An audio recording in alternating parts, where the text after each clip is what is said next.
मित्रों नमस्कार, मैं हूँ राकेश कुमार, आप देख रहे हैं माताभिमान। मित्रों आपको याद होगा पिछले दिनों जब सर्वे की शुरुआत हुई थी, किस कदर हंगामा हुआ था और उस समय पूरे बिहार में भूमि सुधार विभाग अ, के जो काम थे, उसको लेकर एक हंगामा-सा मचा हुआ था।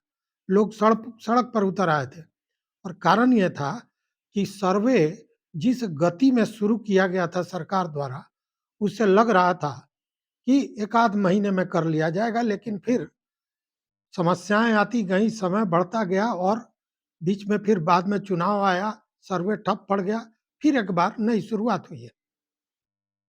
मंत्री भी नए आ गए हैं। शुरुआती दौर में दिलीप जायसवाल थे, उसके बाद संजय सरावगी आए और अब विजय कुमार सिन्हा जो उप मुख्यमंत्री हैं, वो राजस्व एवं भूमि सुधार मंत्री बने हैं। आते ही उन्होंने अपना भौकाल टाइट कर दिया है। आपने देखा होगा पिछले दिनों सारे बीडीओ जो राजस्व अधिकारी हैं, उन सारे लोगों की उन्होंने बैठक बुलाई, जमकर लताड़ लगाई और कहा कि एक अ, कहने का मतलब कि एक दहशत होना चाहिए सीओ का, सब जगह जाइए और एफआईआर कीजिए। देखिए स्थिति क्या है कि जब आपके शहर में हेलमेट की चेकिंग बहुत तेज हो जाए ना, तो समझिए कि निश्चित रूप से पुलिस प्रशासन में कोई फेरबदल आया है, कोई नए पदाधिकारी आए हैं, पुलिस कप्तान आए होंगे या डीएसपी रैंक के कोई आए होंगे, तब इस तरह की कार्रवाई होती है। उसी तरह राजस्व एवं भूमि सुधार विभाग में जब कोई मंत्री नया आता है, तो उसके बाद एक हंगामा बर्पा हो जाता है।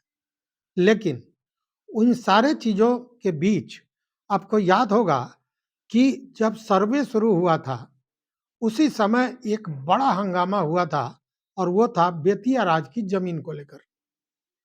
कारण यह था कि 26 नवंबर 2024 को बेतिया राज संपत्ति निहित अधिनियम पास किया था बिहार सरकार ने और इसके तहत बेतिया राज की संपत्तियां जो भी थी, परिसंपत्तियां, भवन, भूमि, जो भी संपत्ति थी, उसको बिहार सरकार ने इस अधिनियम को पास करके अपने अधीन कर लिया था। मतलब अब वो बेतिया राज का नहीं होकर बिहार सरकार का हो गया।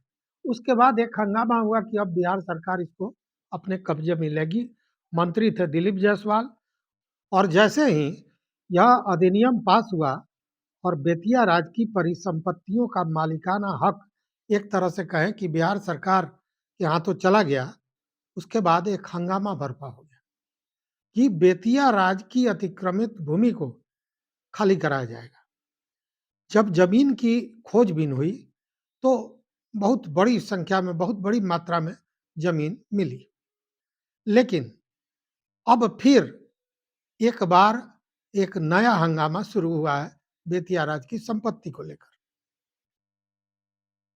यह सारा काम मतलब बेतिया राज से संबंधित जो भी काम है, यह राजस्व परिषद करता है। चूँकि राजस्व परिषद के तहत ही कोर्ट ऑफ वार्ड्स हुआ करता था और जब महाराज का देहांत हुआ और उसके बाद उत्तराधिकारी का विवाद बढ़ा, तो उसकी देख-रेख के लिए पूरी परिसंपत्तियों की देख-रेख के लिए कोर्ट ऑफ वार्ड्स के तहत उसको दे दिया गया, जो उसकी देख-रेख करता आ रहा था। और कोर्ट ऑफ वार्ड्स जब स्वतंत्रता मिली, उसके बाद वह राजस्व परिषद में आ गया और राजस्व परिषद से ही उसकी देखभाल होती रही। हालाँकि देखभाल कितनी हुई, ये आप जानते हैं, क्योंकि एशिया की सबसे बड़ी चोरी भी बेतिया राज में हुई और बेतिया राज की संपत्ति का लगभग 60 से 65% जो संपत्ति है, वो अतिक्रमित है। तो देखभाल क्या कोर्ट ऑफ वार्ड्स करती रही, इसी से सहज अनुमान लगाया जा सकता है। लेकिन फिर एक बार हंगामा हुआ है। हंगामा ये कि पूर्वी चंपारण के लगभग 32,000 लोगों को चिन्हित किया गया है कि वो अपना जो अतिक्रमण है, उसको हटावें और पूरे खाता, खेसरा, रकबा के साथ इसको जारी किया गया है। ज़मीन चिन्हित किया गया है, किसके कब्जे में है या किसने उस पर अतिक्रमण कर रखा है, इन सारी चीज़ों की चर्चा उसमें की गई। जो जानकारियाँ मिल रही हैं, उसके अनुसार यह मामला केवल पूर्वी चंपारण में ही नहीं है, पश्चिमी चंपारण में भी। पश्चिमी चंपारण में 2 दिन पहले ही नोटिस जारी किया गया और यह कहा गया कि यह जो अतिक्रमित संपत्ति है बेतिया राज की, उसको आप खाली कर दें, अन्यथा जबरन सख्ती लगाकर सरकार, प्रशासन इसको खाली कराएगी। अब वहाँ भी एक हंगामा है कि अब बुलडोज़र वहाँ भी चलेगा। हालाँकि सच बात ये है कि देखिए, जो चीज़ें हैं उसमें बहुत सी चीज़ें होती हैं जो दिखाई नहीं देती हैं, लेकिन उसके भीतर खाने वो चलता होता है। जैसे अभी सड़क अतिक्रमण को लेकर बुलडोज़र पूरे बिहार में चल रहा है, तो यहाँ भी सड़क अतिक्रमण का ही मामला बेतिया में खासकर है। लेकिन उसके पीछे एक मामला जो है, वो ये कि वहाँ एक 4 लेन सड़क बननी है, जो बरवत सेना से गवर्नमेंट मेडिकल कॉलेज अस्पताल होते हुए पत्री घाट तक जाने वाली है। ये प्रस्तावित 4 लेन है। इस बीच में जो ज़मीन है, जो बेतिया राज की जो अतिक्रमित है, उसको खाली कराने की बात है और साथ में जो रोड के किनारे अतिक्रमण है, उसको खाली कराने की बात चल रही है। उसको लेकर नोटिस जारी किया गया। लेकिन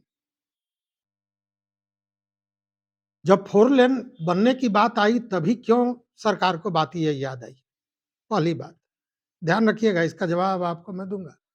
दूसरी बात कि बिहार सरकार, आपको याद होगा सबसे ज़्यादा हंगामा कब हुआ था? जब के पाठक ने बेतिया राज के मामले में हस्तक्षेप किया था। उन्होंने वहाँ पे राजस्व पदाधिकारियों का अपॉइंटमेंट किया था। अपने देख-रेख में जितने दस्तावेज़ थे, उसका उन्होंने डिजिटलीकरण किया था।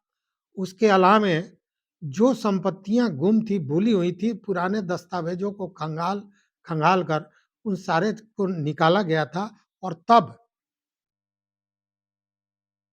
बेतिया राज की जो संपत्ति थी, वह केवल बिहार और यूपी की बात कर लें, तो लगभग 15,358 एकड़ ज़मीन होती थी। उसके बाद फिर जब खंगाला गया तो कुछ ज़मीन और निकला। यह कई हज़ार करोड़ का मामला है। लेकिन उससे बड़ा और मानवीय मामला ये था कि बहुत से परिवार ऐसे हैं, जो बेतिया राज के ज़मीन पर घर बनाए हुए हैं। आज से नहीं, कई पुश्तों से उस पर घर बनाए हुए हैं, वहीं रह रहे हैं। बहुत से लोग उस पर व्यावसायिक प्रतिष्ठान बनाए हुए हैं। बहुत सी ऐसी संपत्ति है जिस पर सरकार ने अवैध कब्जा कर रखा था। अब मान लीजिए कि जब अधिनियम पारित हुआ है और बिहार सरकार के अंतर्गत आ गया है, तब तो बात समझ में आती है कि बिहार सरकार के तहत वो आ गया। लेकिन पूर्व में भी बेतिया राज के बहुत से ऐसे भवन थे, जिस पर बिहार सरकार का कब्जा था, उस पर सरकारी दफ्तर चलता था। अब उसका रेवेन्यू बेतिया अ, जो प्रशासन था, मतलब कोर्ट ऑफ वार्ड्स था, उसको बिहार सरकार देती थी कि नहीं, यह बात अलग है। लेकिन ऐसा हो रहा था। बहुत से लोग ऐसे थे जिनके पास बेतिया राज का जो ज़मीन है, 2 कट्ठा, 1 कट्ठा, 5 कट्ठा जो भी हो, उस पर अपनी जीविका चला रहे थे, खेती-बाड़ी कर रहे थे। और बहुत लोग ऐसे थे जिसके पास कोई जगह ज़मीन नहीं है, तो उसी एक छोटे टुकड़े पर घर बना के रहते थे। मतलब उनके बासकीत के लिए उन्होंने उस ज़मीन का अतिक्रमण किया। जब के पाठक का ये हंगामा हुआ, तो के पाठक जैसा सख्त व्यक्ति, लेकिन के पाठक के बारे में आपको हमारे वीडियो बहुत आपने देखा होगा। मैंने स्पष्ट बताया था कि के पाठक कभी भी कानून के खिलाफ नहीं जाते हैं और एक तरह से कहें कि संवेदनशीलता उनमें भरी पड़ी थी। और इसी के कारण के पाठक ने कहा था कि ये ज़मीन के अतिक्रमण को हटाने के पहले यह अधिनियम तो पास हो गया, लेकिन अधिनियम के तहत क्या नियमावली होगा, क्या नियम बनाए जाएँगे जिसके तहत बेतिया राज की ज़मीन को खाली कराया जाएगा, इस पर काम चल रहा है और लगभग वो अंतिम चरण में नियमावली था। लेकिन उसके बाद के पाठक का स्थानांतरण हो गया, उन्होंने बिहार कैडर को छोड़ दिया, सेंट्रल गवर्नमेंट में वो प्रशासन में चले गए और उसके बाद से अता-पता ही नहीं चला कि उस नियमावली का क्या हुआ। अब फिर एक बार अतिक्रमण हटाने की चर्चा चल रही है। तो आखिर किस नियमावली पर हटाया जाएगा? मित्रों, आप जानते हैं कि केवल बिहार ही नहीं, बिहार में अगर आप देखें तो वेस्ट चंपारण में लगभग 9,758 एकड़, पूर्वी चंपारण में 5,320 एकड़, सिवान में 7 एकड़, गोपालगंज में 35 एकड़, पटना में 4 एकड़, सारण में 88 एकड़, ऐसे बहुत से ज़मीन थे और उसके अलावा में यूपी में 143 एकड़। यूपी में भी राजस्व परिषद के पदाधिकारी गए थे, इलाहाबाद था, गोरखपुर था, कई जगह जहाँ ज़मीन था, उसको भी चिन्हित किया गया। वहाँ भी अतिक्रमण हटाने की बात की गई और वहाँ तो बेतिया हाता करके गोरखपुर में एक जगह बना हुआ है, जिस पे आप समझिए कि जो अतिक्रमण है, उसमें 90% अतिक्रमण यूपी गवर्नमेंट का है और उसपे जो निजी लोग थे, जो घर बना के रह रहे थे, उनको जब अतिक्रमण उनका हटाने की बात आई, तो इतना भयानक विरोध हुआ कि हाथ खींचना पड़ा वहाँ पे राजस्व परिषद को। अभी भी मामला अटका हुआ है।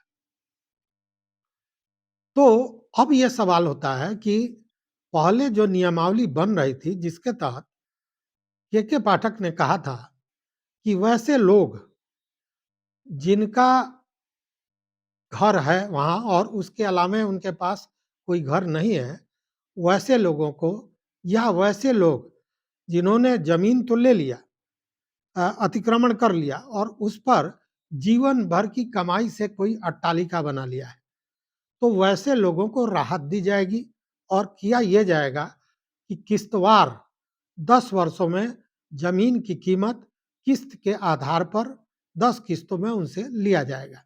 मतलब सालाना 10 वर्षों में वो पैसा उनसे लिया जाएगा और ज़मीन उनको दे दिया जाएगा। रेट भी बहुत ज़्यादा की बात नहीं थी। यह एक चर्चा आई थी कि जो सरकारी दर है, उसी दर पर उस ज़मीन को सेटल कर दिया जाएगा। यह भी हुआ था कि जिसके पास बास्कित के लिए कोई ज़मीन नहीं है और कोई गरीब व्यक्ति है जो 1 कट्ठा 6 धूर, 10 धूर, 5 धूर ज़मीन घेर के और उसमें घर बनाए हुए है, झोपड़ी बनाए हुए है, तो उस पर हुआ कि सरकार उसको ऐसे ही दे देगी, क्योंकि ऐसे भी सरकार बास्कित के जो भूमिहीन है, उनको बास्कित के लिए ज़मीन देती है। ये सारी चर्चाएँ हुई थी जिससे लोगों को एक रिलीफ था। हाँ, के पाठक ने यह भी कहा था कि जिन लोगों ने जबरन घर घेर लिया ज़मीन को, उस पर होटल बना दिए, कोई मॉल बना दिया और उससे व्यावसायिक काम कर रहा है, वैसे लोगों से ज़मीन भी लिया जाएगा और दंडित भी किया जाएगा।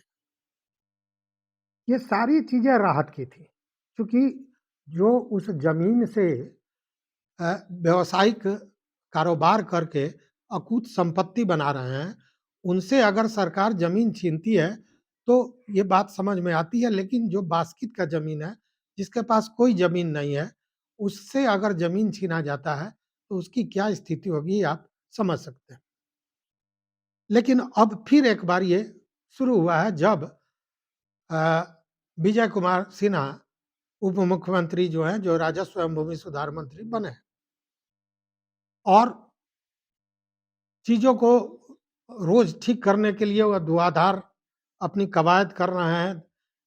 बैठकें हो रही हैं, समीक्षाएँ हो रही हैं, तरह-तरह के निर्देश दिए जा रहे हैं, लोगों पर कार्रवाइयाँ की जा रही हैं, ये सारी चीज़ हो रही है। लेकिन मूल समस्या जो है, वह जो राजस्व परिषद से जुड़ा हुआ है, मतलब अब तो बिहार सरकार की बात है, तो बिहार सरकार से जुड़ा हुआ है। उसमें इस चीज़ का खुलासा अब तक नहीं किया गया है कि आखिर वो नियमावली कौन-सा होगा। कोई अधिनियम बनता है तो उसको एग्जीक्यूट करने के लिए नियमावली भी बनती है। तो वो नियमावली क्या है, वो अभी तक पब्लिक डोमेन में नहीं आया है। और ऐसे में केवल एक तरह से कहें कि भ्रम पैदा होते जा रहा है, लोगों में दहशत पैदा होते जा रहा है। जबकि यह भी सच है कि बहुत से ऐसे लोग हैं जिनके पास ज़मीन बेतिया राज की है, बात सही है। वह किसी दूसरे से खरीदे हैं। उसके पहले वो दूसरे से मतलब 5-7 खरीद के बाद उनके पास वो ज़मीन आया है और अब वो अक्षम है इस बात को बताने में कि बेतिया राज से वो ज़मीन का जो श्रृंखला है जिसके आधार पर उनके पास तक आया है, उसको स्थापित नहीं कर पाते हैं। हालाँकि बहुत से लोगों के पास अ, कुछ दस्तावेज भी हैं। बेतिया राज या जो भी राजघराने होते थे, वो अपने पुरोहितों को, नाई को, जो उनके यहाँ काम करने वाले होते थे, जो घोड़साल में काम करने वाले होते थे, या बहुत से लोग जो लुआठी देते थे, वैसे लोगों को ज़मींदारी दे दिया करते थे राज के लोग। और वे जो ज़मींदार थे, उन लोगों ने ज़मीन को बाद में बेच दिया। वैसे भी बहुत सी कहानियाँ हैं। अब वो बेच दिया, लेकिन उसको वो ज़मीन जो राजा से मिला था, वो कोई रजिस्टर्ड तो मिला नहीं था, इसलिए कि राजा ने पुरोहित को दान दे दिया। हो सकता है कि कोई लिखित कागज़ दिया हो सकता है नहीं भी दिया हो। इसलिए कि उस समय राजा जो कहता था, राजा का जो आदेश होता था, वही कानून होता था। तो ऐसे में अगर राजा ने पुरोहित को कहा कि जाओ ये 5 गाँव की ज़मींदारी आपको दी गई, तो हो सकता है कि लिख के भी दिया, हो सकता है ज़ुबानी दिया। अब उसको किस तरह स्थापित किया जाएगा, इसका कोई रास्ता नज़र आता नहीं है। और इसीलिए आपने देखा होगा कि जब के पाठक के समय में ये अतिक्रमण हटाने की बात हुई, तो एक किसान संघ करके संस्था भी बनी थी, जो इसके विरोध में गाँव-गाँव घूमकर प्रदर्शन कर रहा था। बाद में उसके जो नेता हैं, वो जनसुराज में गए। खैर उसके बाद नेताजी जनसुराज में गए और उसके बाद इस मुद्दे को जब वो जगह पर पहुँच गए, तो इस मुद्दे को वो भी भूल गए, ये अलग बात है। क्योंकि जहाँ राजनीति घुस जाएगी, वहाँ पे उद्देश्य विहीन हो जाना, ये तो परंपरा रही है। खैर, सबसे पहले इन अतिक्रमण को हटाने के पूर्व सरकार को चाहिए कि कोई जो नियमावली है, उसको पब्लिक में डोमेन में डाले कि आखिर वो कौन-सी नियमावली है, जिसके आधार पर ज़मीन खाली कराया जा रहा है, अतिक्रमण मुक्त कराया जाएगा। दूसरी बात, जो ज़मीन किसी ने दूसरे, तीसरे, चौथे से खरीदी है या वो दावा करता है कि उसके परिवार को या किसी अन्य के परिवार को राजा द्वारा दिया गया था और उसके बाद उनके पास वो ज़मीन हस्तांतरित होके आया है, वैसे लोगों के दस्तावेज़ों की जाँच भी होनी चाहिए। और यह जाँच तभी संभव है जब बेतिया राज मतलब आज जो बिहार सरकार है, कोर्ट ऑफ वार्ड्स जो है, राजस्व परिषद जो है, वह वहाँ के दस्तावेज़ों से इसकी मिलान करावे। चूँकि आम आदमी के कुवत के बाहर की चीज़ है कि वो बेतिया राज के जो अभिलेखागार है, वहाँ से कोई मिलान करा पावे। चूँकि उन सारे चीज़ों पर बैन भी एक तरह से लगा हुआ है, आम आदमी उसको नहीं देख सकता है।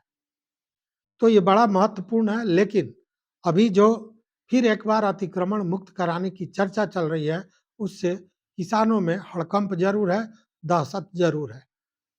सरकार को इस पर सोचना चाहिए, इसलिए कि इसमें 1, 2, 4, 10, 100, 200 नहीं, हज़ारों लोग हज़ारों लोग इसमें इन्वॉल्व हैं। तो कितनी बड़ी संख्या इससे प्रभावित होने वाली है, यह समझने वाली बात है।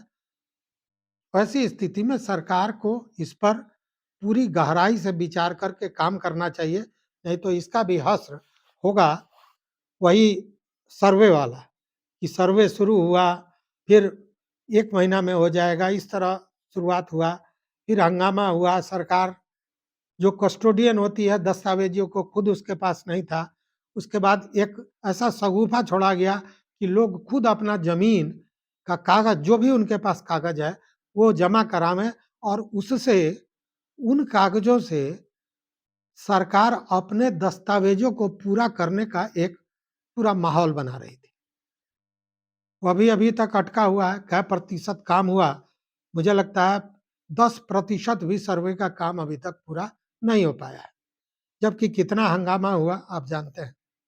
वैसे में यह जो हंगामा बढ़ रहा है, किसानों में आक्रोश बढ़ रहा है, उसके पूर्व सरकार को चाहिए कि एक नियमावली बनावे, उसको पब्लिक डोमेन में डाले कि लोगों को यह समझ में आवे कि वह नियमावली कौन-सी है, जिसके आधार पर उनको वहाँ से हटाया जाएगा।